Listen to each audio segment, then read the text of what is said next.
తెలంగాణ జనజీవితాన్ని కూడా ప్రతిబింబించే విధంగా మెరుగుపరుచుకునే ప్రయత్నం జరిగినప్పుడు అంత అభ్యంతరాలు ఉండవలసిన అవసరం లేదు. తొందరపాటుగా మళ్ళీ ఒకరిద్దరు కూర్చొని నిర్ణయించి ప్రజల మీద రుద్దితే తప్పచ్చు. అది ప్రజలందరి యొక్క సమ్మతితో పెంపొందించుకునే విధానంగా ఆ ప్రయత్నం చేస్తామని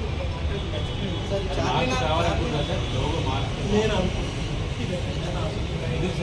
ఎందుకంటే ప్రజల జీవితం ఏ లోగో తీసుకున్నా ప్రజా జీవితం ప్రతిబింబించాలి.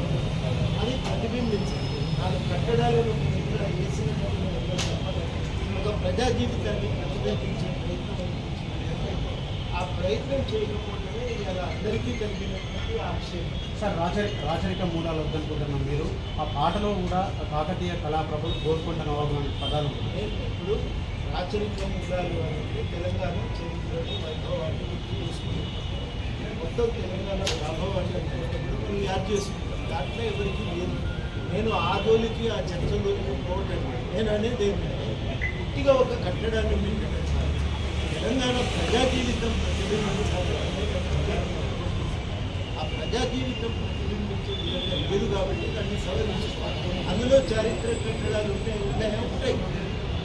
ఉంటాయి కావచ్చు. దాన్ని స్థుతి రూపం ఇచ్చినట్టు ఏ ఫామ్లో వస్తుందో చర్చ అది కాదు. చర్చ ప్రజలు కూడా కనబడుతున్నా లేదా అనేది చాలా నేను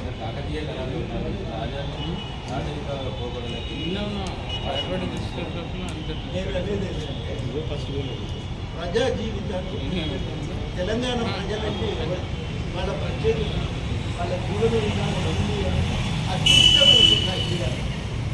అట్లా అని ఇప్పుడు ఛత్తీస్గఢ్లో ఉన్న చుట్టూ 36 కోట్ల అట్లా అభ్యంతరం నేను లేదు. ఇప్పుడు తెలంగాణ అన్నప్పుడు తప్పనిసరిగా తెలంగాణ చారిత్రక ప్రత్యేకతను ప్రశస్తిని పొందడంలో తప్పలేదు. కానీ